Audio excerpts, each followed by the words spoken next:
All right. I see you out there in the street with your umbrella doing the customary jump.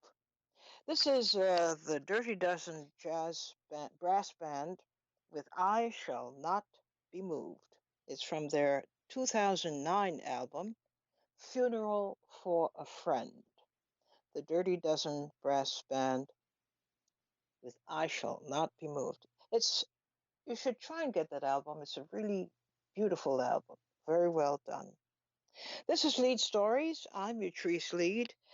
And you know what day it is. It is Free Your Mind Friday. This is when we dispense with our regular schedule, our regular program format, and we become an open forum where you can express your views about any topic that is especially important to you.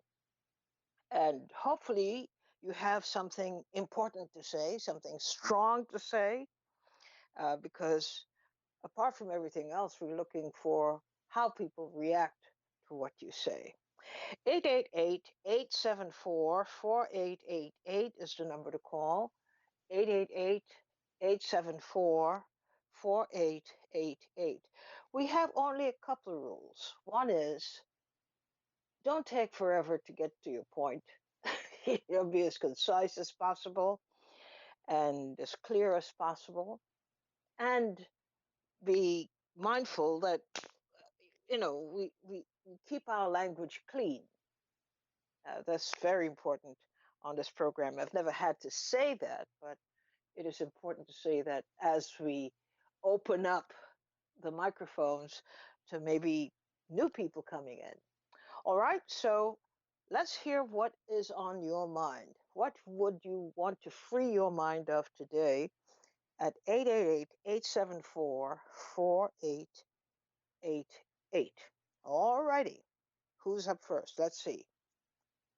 By the way, we see, because I'm waiting for people to call us, we haven't called us now. Uh, it's getting pretty dicey with Trump making forays into Florida, his new home state, and he's kind of roiling things up here. Uh, and it appears that he has some problems also within his own party.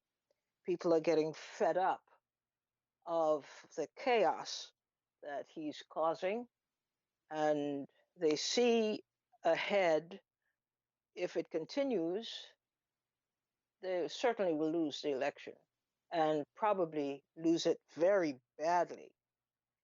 But they refuse, so far, they have refused to come to terms with the fact that the president is seriously ill. And they've done all kinds of things to cover it up, to avoid it, to not talk about it, and certainly not to get him the kind of treatment that he needs to have.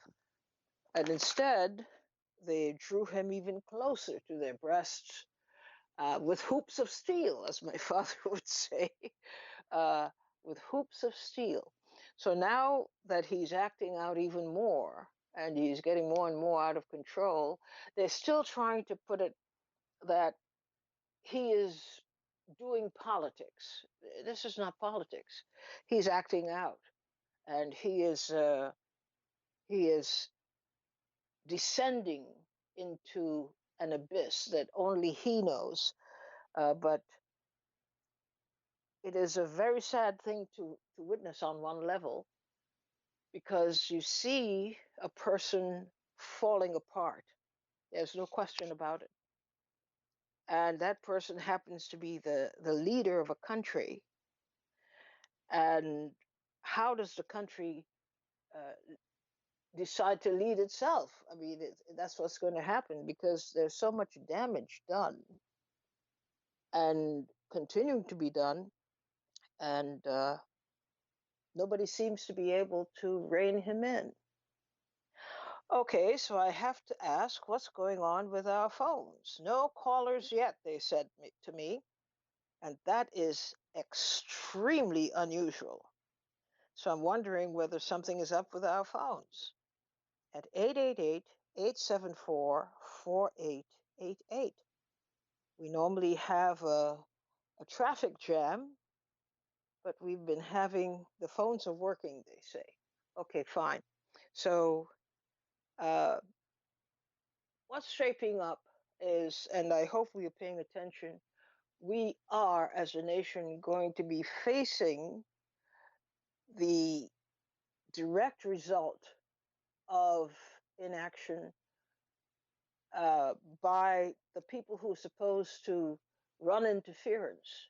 It's not supposed to reach to this point where a president is left alone to do whatever the heck he wants to do, how he wants to do it, and given wide berth to do whatever it is he thinks he ought to do. And he thinks it's his personal country. He thinks he's best suited to lead it, make decisions for all of us. And apart from that, he has other emotional and psychological problems that he has not yet dealt with effectively. So, how do we deal with this as a nation? We're about to find out. Gabby from Chicago, you're on the air and welcome.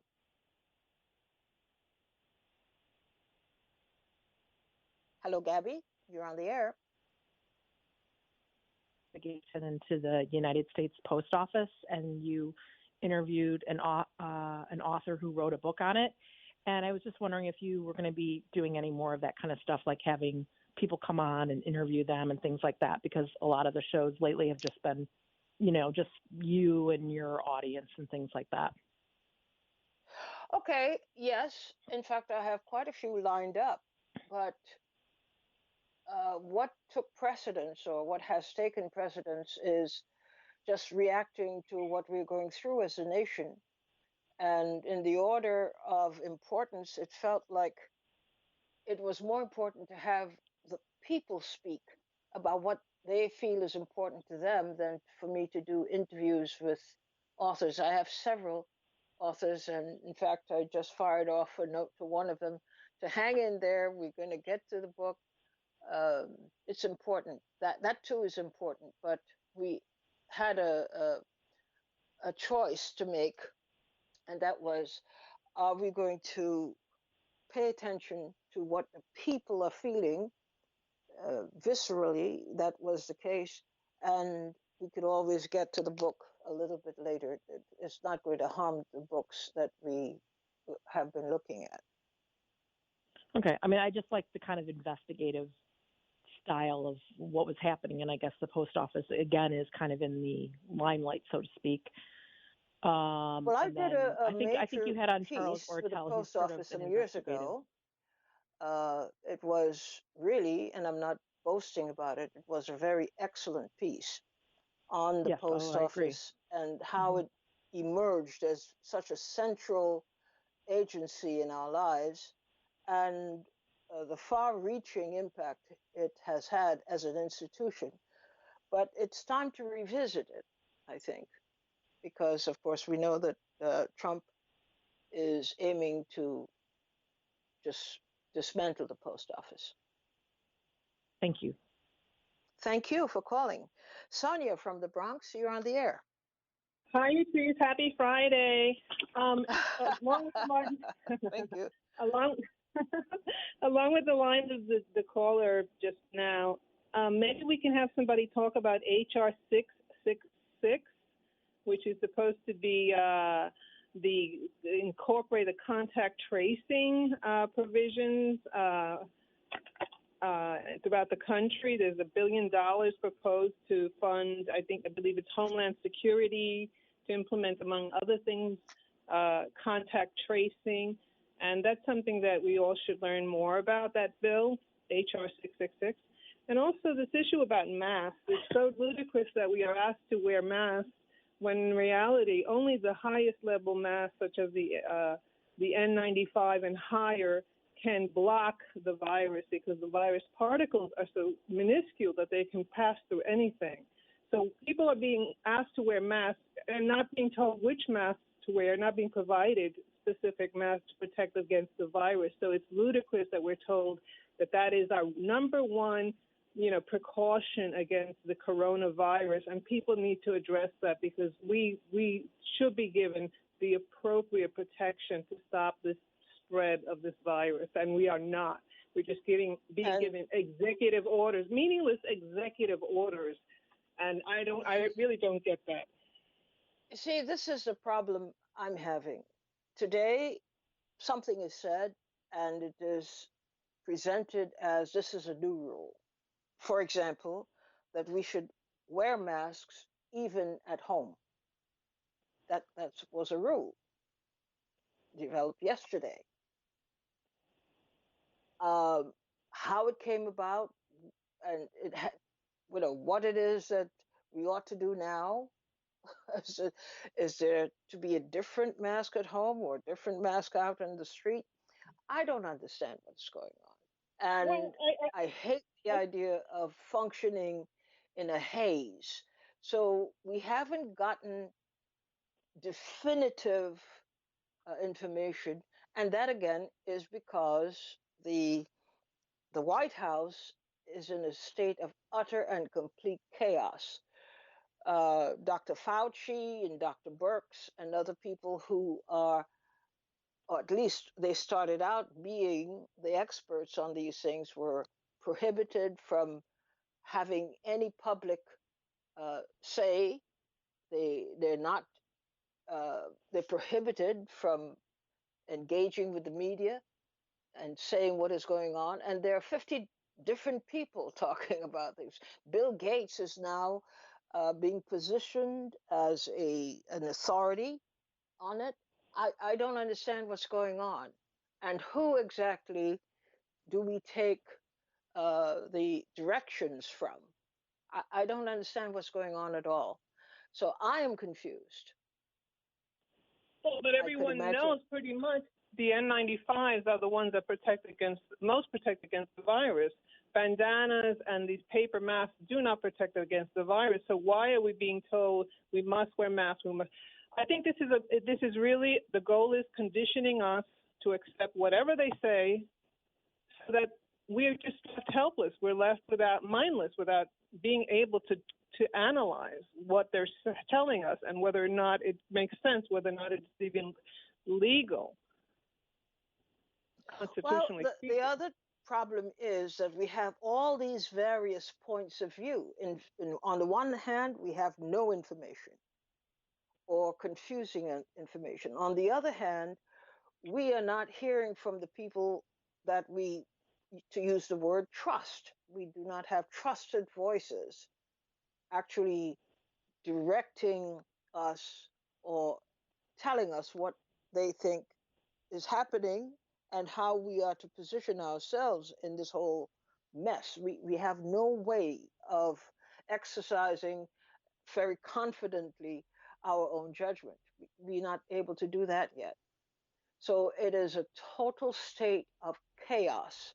And it's up to everybody so far to figure out what they want to do or what they think is right, which is another contributing factor to the disaster, because people are left to their own devices.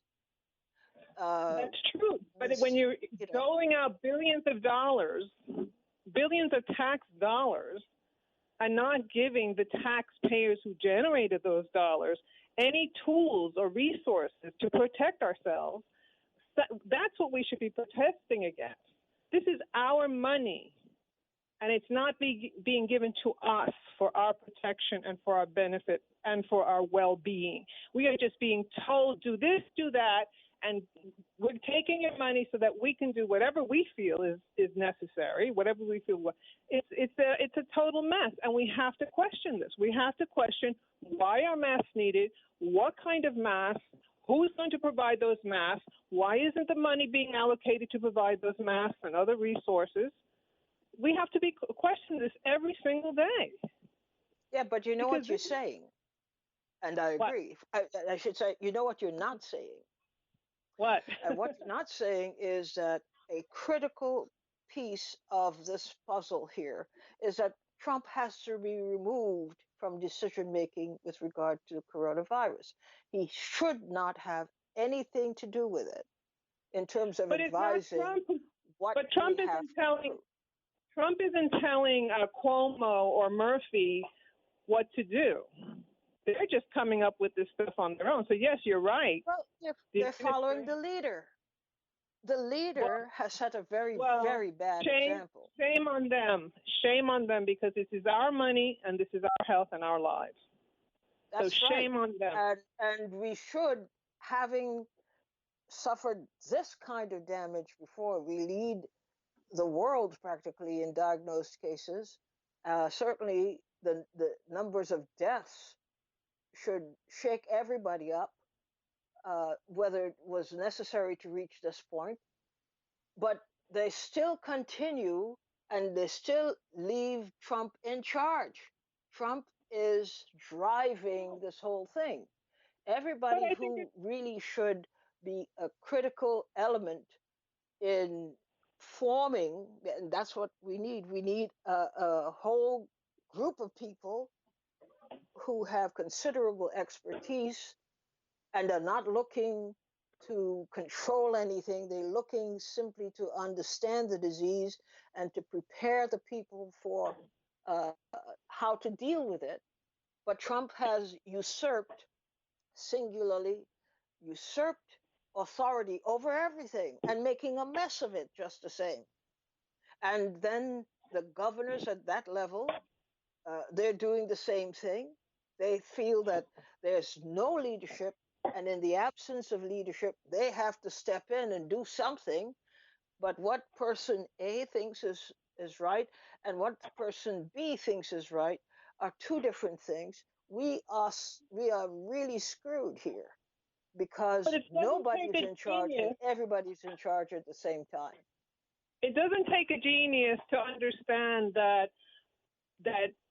these viruses are so small that they pass through almost anything. It doesn't take a genius to understand that. It doesn't take a president or a congressperson. It's common sense. They know this. So why aren't they? Why isn't Cuomo and Murphy and De Blasio? Why aren't they talking about issuing us masks? De Blasio was going to hire 400 police officers to patrol the subways to keep the homeless out. Well, why isn't that money being used to provide adequate masks for everyone if we are required to wear masks? If they are requiring us to wear masks, See, provide. this is what is going on, and you multiply what we are experiencing, you multiply it globally, and you see how incredibly confusing it is. The way that the so-called authorities are responding and making a mess of communicating what needs to be known by the people. They're looking for information and they're looking for direction, but all we get is confusion.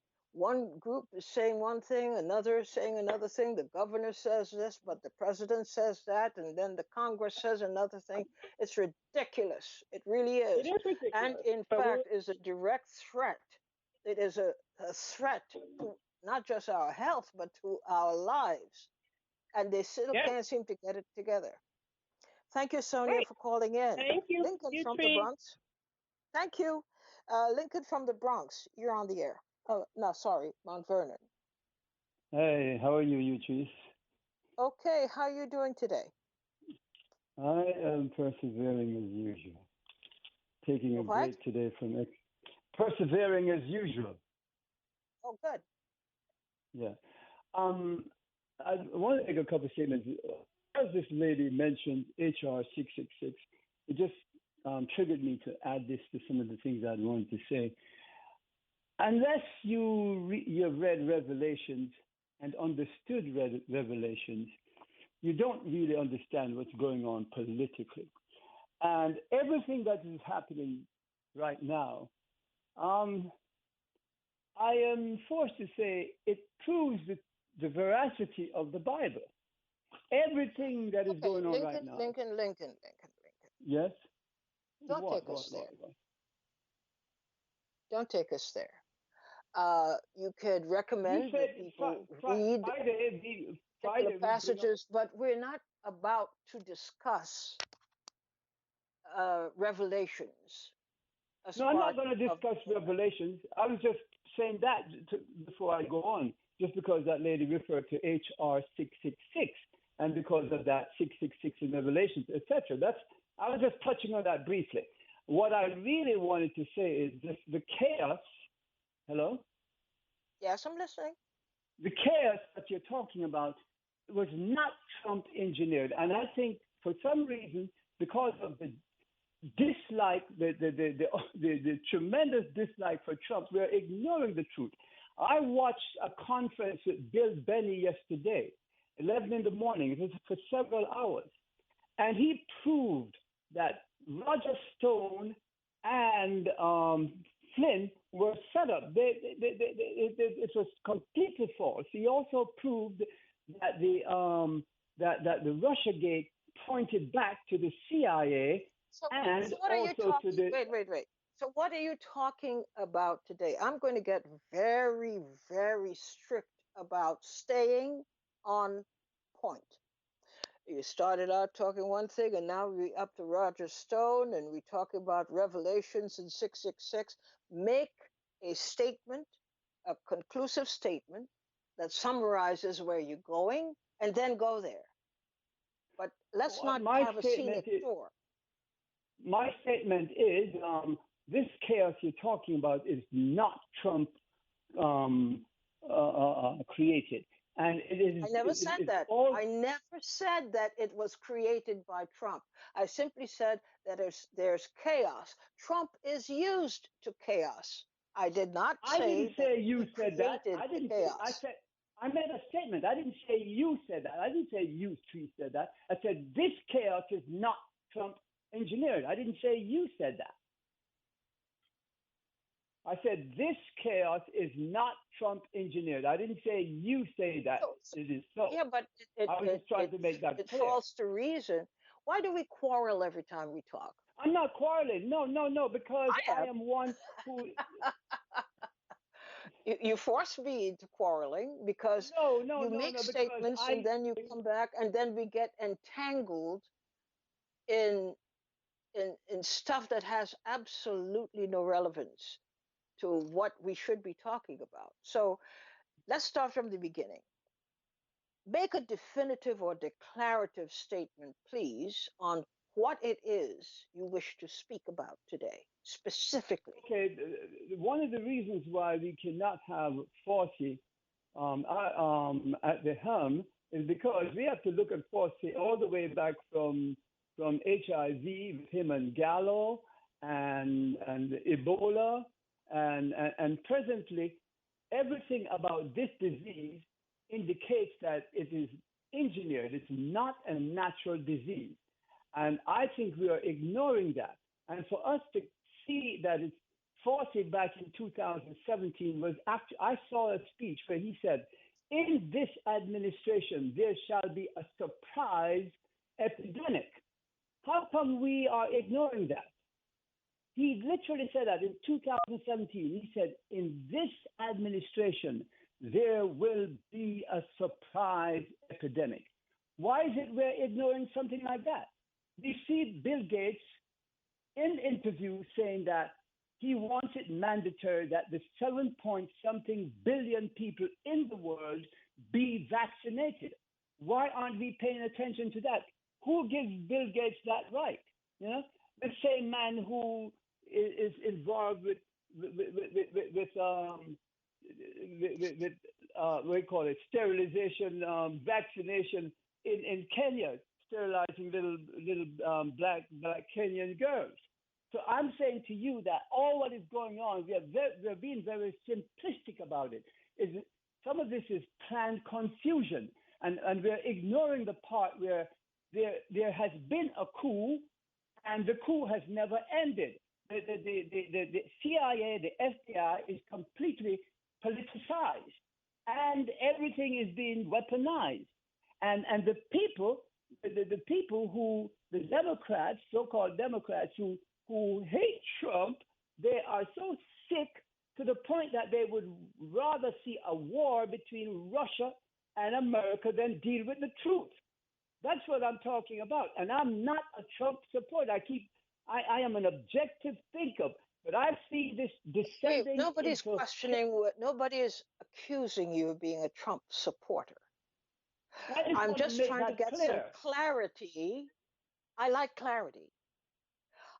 And within the time frame that we have available for you to make a point, it seems to me that it would be quite a challenge to cover all the ground you just delineated.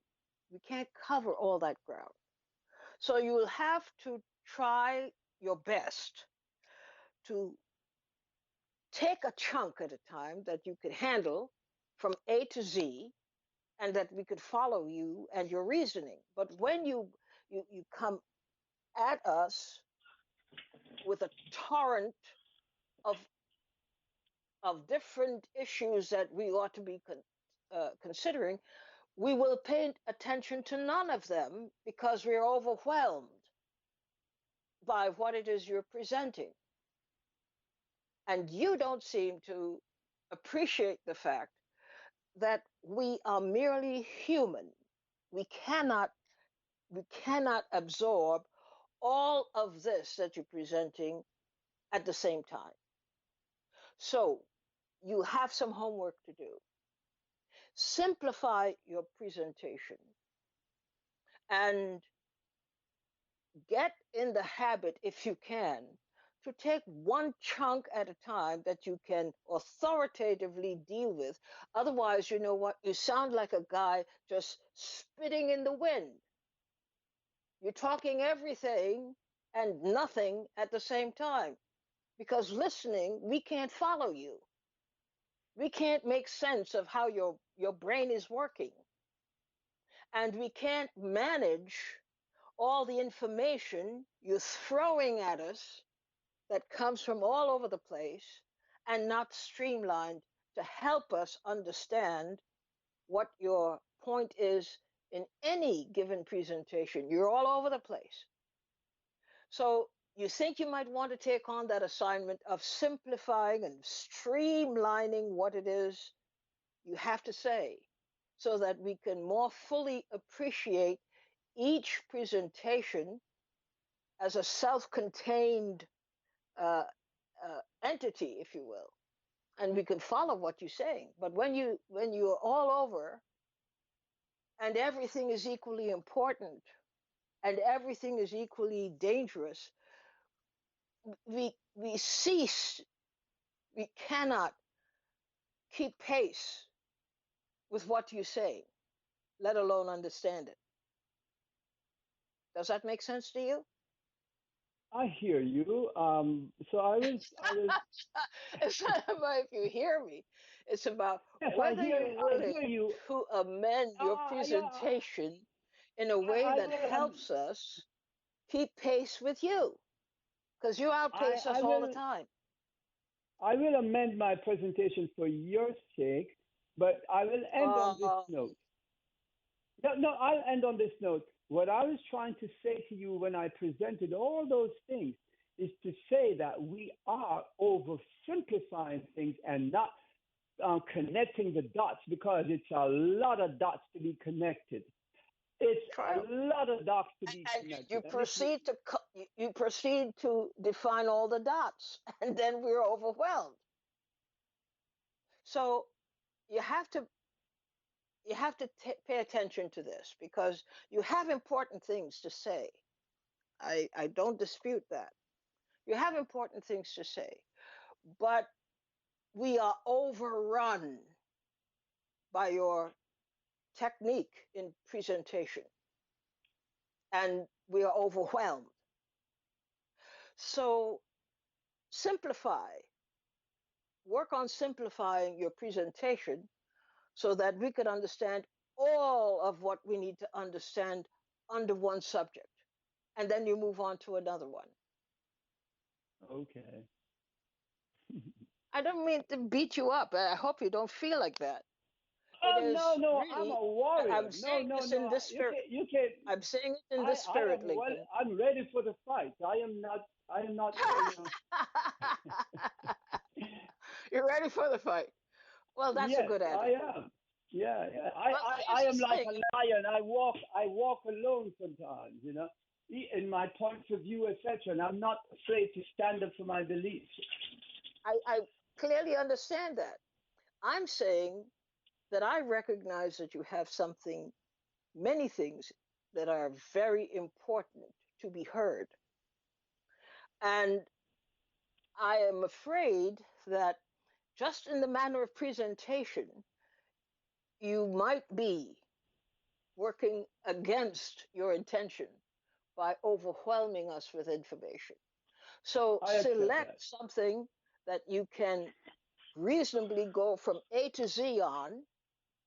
You will complete the thought process involved in your presentation, and we will follow along because, you know, this program, and this is one of the things I value you for, it's about educating ourselves. We can do that ourselves.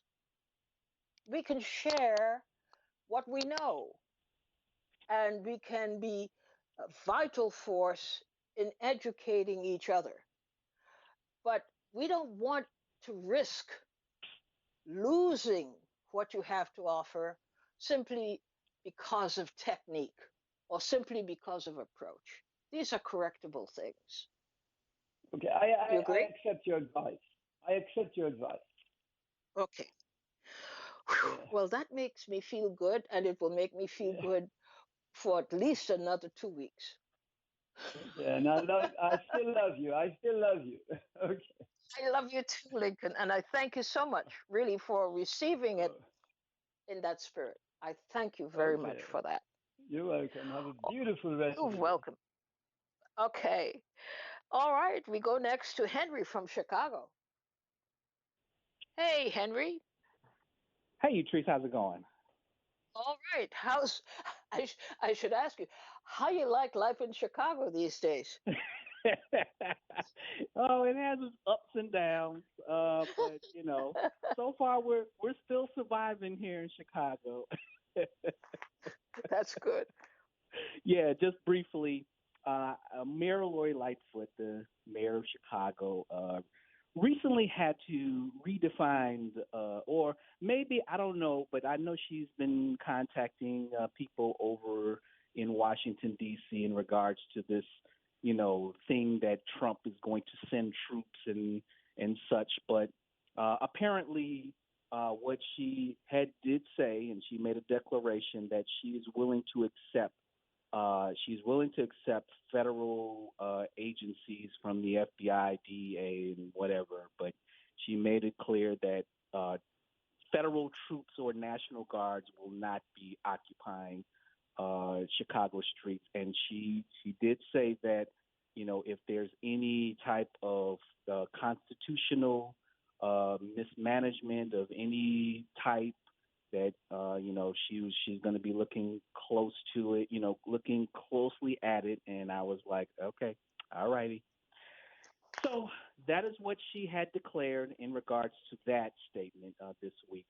But I wanted to touch on what you were mentioning the other day on your show in regards to Trump taking advantage of systematic neglect of some of the Democratic cities, including Chicago, in regards to what has been going on over the past decades, in regards to crime, in regards to gentrification, in regards to a lot of things that has been going on in a lot of these cities. And you happen to mention even Harold Washington, who was once the mayor of Chicago, not being able to solve a lot of the issues that has plagued Chicago for decades. But the one thing that I do want to say in regards to that is Harold Washington only served one term, and then he suddenly died early in his second term.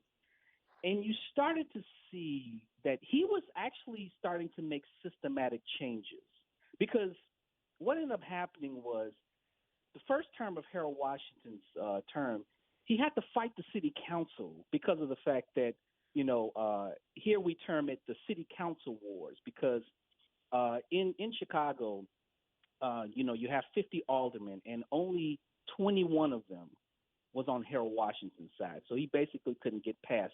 He couldn't pass anything. So what he had to do, and this is why Harold Washington is probably one of the greatest political minds coming out of Chicago, was he made it where redistricting, because in the middle of his term in the midterm elections, he had Chicago redistrict politically, and towards the end of his term, the tables were turned where now he had 26 of the aldermen in his favor and 24 was against him. So basically, he went from the council wars, which we call them, 21 versus 29, and then at the end of his first term, it was 26 versus 24 in his favor.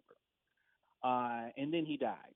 So, but then there's this conspiracy that he was killed, but we're not going to get into that. But unfortunately, because of the fact that, his plan for Chicago was to get the aldermen and get the city council on his side, he wasn't able to fulfill that. And I believed that he would have made a huge difference because of the fact that as the mayor of Chicago, he wasn't going to be able to do it alone. And he was able to basically garner the support of the council, and also make a black and brown coalition. I know a lot of people, and especially a lot of black people, don't believe in this black and brown coalition because it has deteriorated here in the last couple of years. But Harold Washington was able to do that in regards to getting this black and brown coalition together. And then, when he died, it seems like a lot of the black and brown coalition and a lot of the black politicians kind of splintered, its way across the city. And then you had the 21-year run of Richard Daley Jr., and many of the issues that has plagued Chicago can be blamed on him, and then his successor in, Rahm Emanuel, which, even worsened the city's grip on, especially black Chicago. So, if there is blame to what has been going on in the city, and especially as far as leadership, we can blame Richard Daley and his cronies that still plague the city council, and then also his successor, Rahm Emanuel. But other than that, we're still trying to fight. We're still trying to get as many people on board as we can to fight the machine. And we're still kind of wondering where Miss Lightfoot is at in all this. She's been mayor for a year, and it still seems like there's still some systematic changes that need to be made. But other than that, we're not relying on her that much to save us or to be like Harold Washington. But we're just gonna have to keep tregging along and keep fighting, and hopefully some members of the political machine can at least give us or garner us some help, and then the people just do the rest of the work. Do you think Trump would have taken the position he has taken publicly had Richard Daley or anybody else who was white in mayor of the city? Oh, absolutely not. Because, like I think I mentioned this before, and Trump was actually screaming about sending troops to Chicago when he first got elected. And when he first got elected, Rahm Emanuel was the mayor of Chicago. So, he never fulfilled that, promise in regards to that. Now, what was so interesting, and I mentioned this before, I think it was last year, there were ICE troops that got sent here to Chicago, and this was in Lori Lightfoot's first term as mayor. Is this first year, her first year as mayor. So uh, obviously, as proof, he never sent like federal troops or even agents to Chicago up until Lori Lightfoot took office. Mhm. Is that supposed to be significant, you think? Oh, it's huge. I mean, you look at and then see you're looking at across the landscape. You're seeing a lot of black women who are ascending to these positions of mayor. There are a lot of district attorneys, a lot of states attorneys who are black women, and you are seeing a backlash of that as well. And I think Trump is a part of that backlash in regards to these black women, because ascending into high positions, and it's basically a sense of well, you know, while you're still while you're the mayor of this great city, you still got to report to me. I'm the president, and Mhm.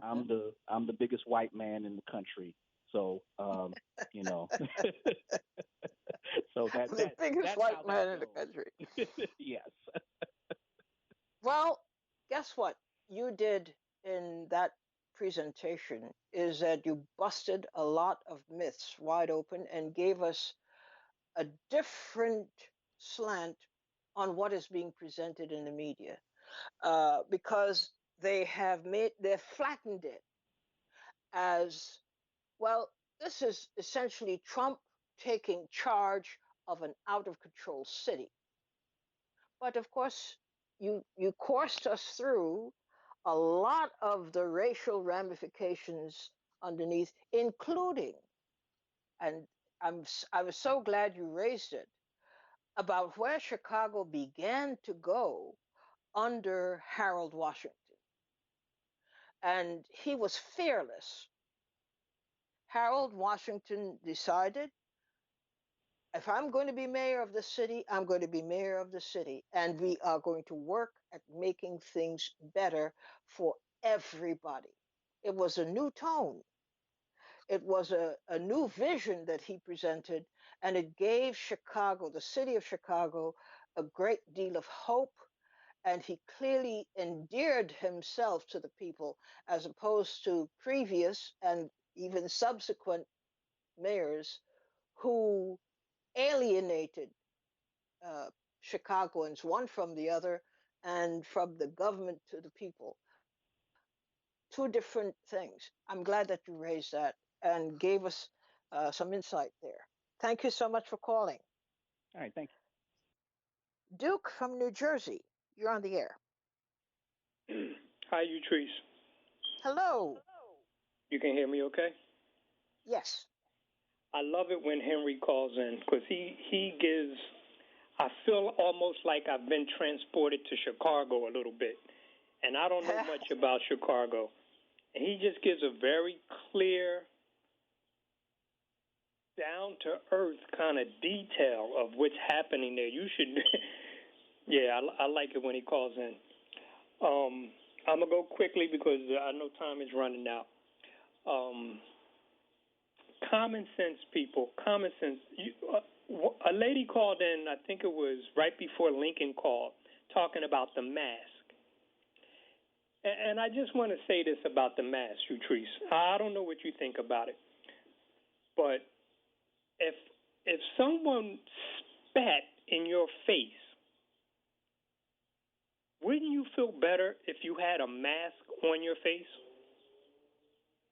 Now, and even if you had the mask on, some of that spit may get around the mask and get into your on your skin or on your lips or something, but it's not going to be as impactful as if the whole glob of spit just went in your lips. Oh my God, you're I hate to turning put it my that way. stomach. How am I I hate to going to put it have that way, lunch? but it's just common I'm sense. recalling this conversation. I'm sorry, but it's just The common Spit sense. Chronicles. The mask helps a little bit. I haven't heard any medical doctor say that the mask is the solution to all this coronavirus.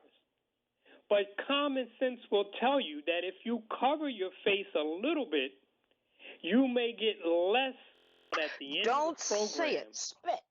That's what I'm you're going to sorry. say? I know it On sounds your face? disgusting, but I wanted her to get the picture.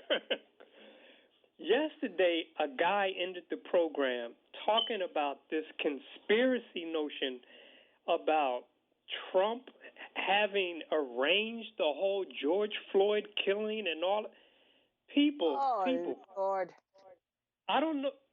I mean, people, come on. Well, what are you thinking about? My mom used to always tell me, Utrice, common sense. Always start with your common sense. I would say, well, Mom, but my teacher said she would pat me on the back of the head. Use your common sense first. I mean, that was just the most ridiculous thing I've ever heard. And how could he even... Okay, and then my last point. And I want everybody to think about this. We do not want to wake up on November the 3rd and have this man... Well, actually, November the 4th. The election is on the 3rd. November the 4th. We do not want to wake up on that day and Donald Trump is still the biggest white man in America. We have to do everything we can, and there's not much time left. And I just want to point to that girl who called in the beginning of the week. I think her name was Jerry. Jerry represents the type of person... Why would you call her a girl? I'm sorry, the young lady. All right. I speak Ebonics, Utrice, so sometimes I'm not... You noticed that you at least picked up that she was a full-grown woman. Yes, I'm sorry, the young lady I meant. All right. Okay. I'm quite sure Jerry voted for Barack Obama. There's a lot of people out there like Jerry. How do you know this? I don't know this. What I have to go with my instincts. I have to go with what my instincts. I grew up on the streets, could be and very, very wrong. You know that. I'm sorry?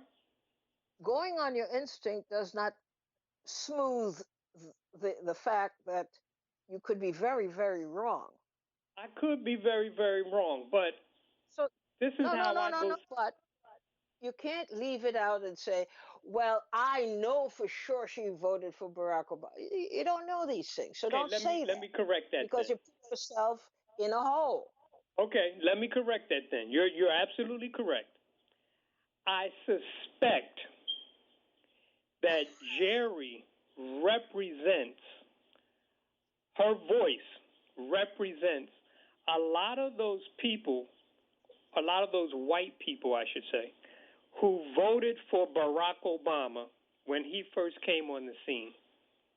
And now those people are being scared out of their wits by the right. And that's going to, they have nowhere else to go but to Trump. I think you have an incorrect reading of that whole thing, and you base your presumptions and suppositions on inaccurate premises. So okay, you would. Well, can you correct me, because I don't know how else to see it. Well, you're conjecturing. When you are about to state something, make a statement of fact, but it's based on fiction because you have nothing to support the premise on which you are arguing. I have her actual statements to support what I'm saying. I'm going by what I heard the young lady say. It's not enough.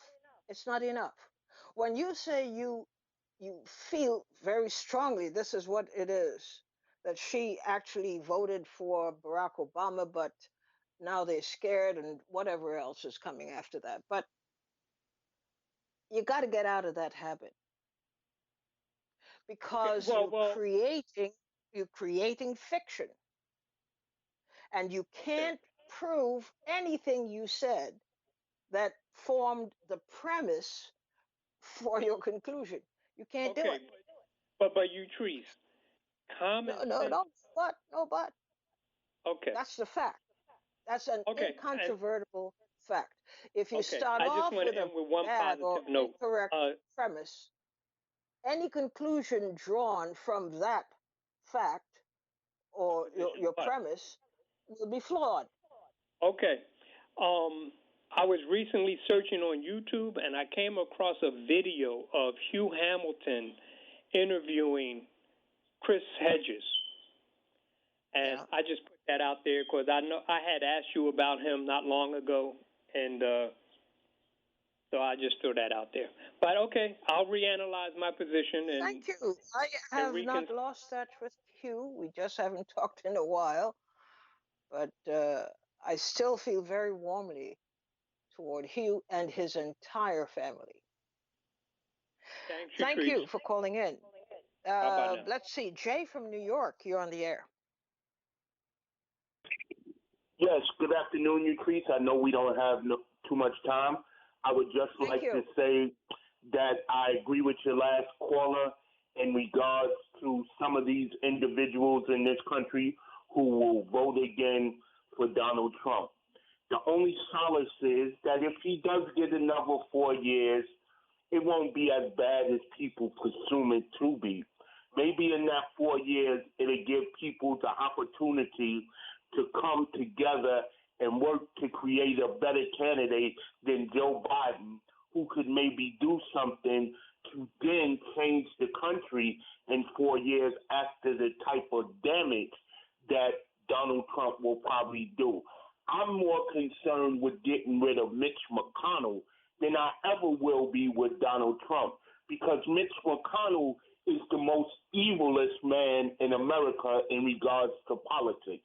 So that's what we really should be focusing on and worrying about, because there's certain checks and balances and control that we have over Donald Trump that we don't have over Mitch McConnell. And if you look at what's going on in this country, Mitch McConnell is doing more harm than Donald Trump is. But unfortunately, most of the American people don't understand politics nor civics and how the government runs and how it works.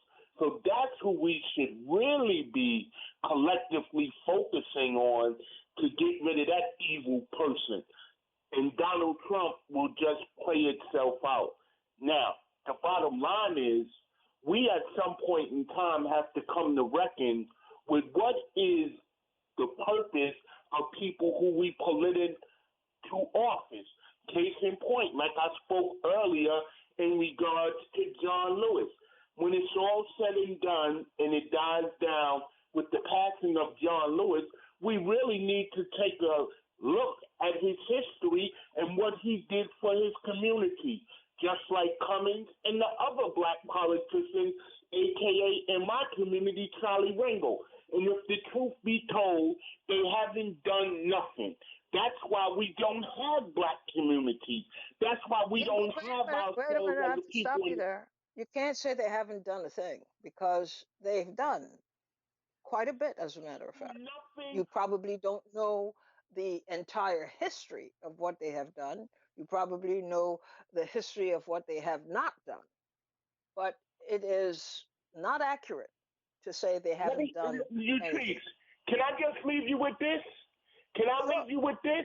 The last absolutely. bill that John Lewis passed, that when he was in office, was allowing for gay white men to adopt black children. You know what that's going to lead to, or you should assume what it's going to lead to.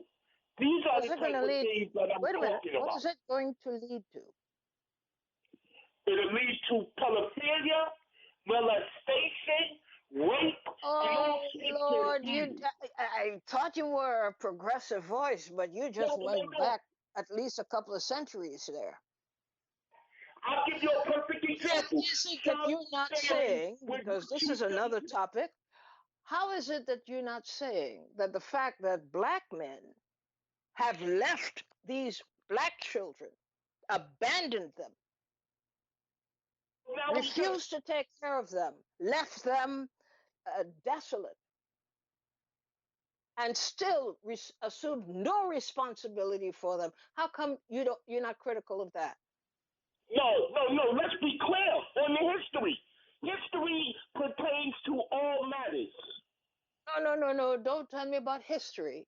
This is a History specific subject pertains you to raised, and you raised it in the context of condemning uh, Lewis for supposedly engineering a law or engineering the means whereby white gay men could adopt black children, presumably black boys. And now you took another leap into this is how homosexuals have been given license to abuse black children. Careful, you're way out of line on that one. But we should pick that discussion up a little bit later because we're out of time today. It's a very important discussion to have because there's so many things wrong with the perception there that needs to be corrected. And we've come to the end of our program today. I thank you so much for contributing, for listening, and hopefully you'll have a decent weekend. Try to have a little happiness with those you love over the weekend, and let's see each other again on Monday. Bye-bye.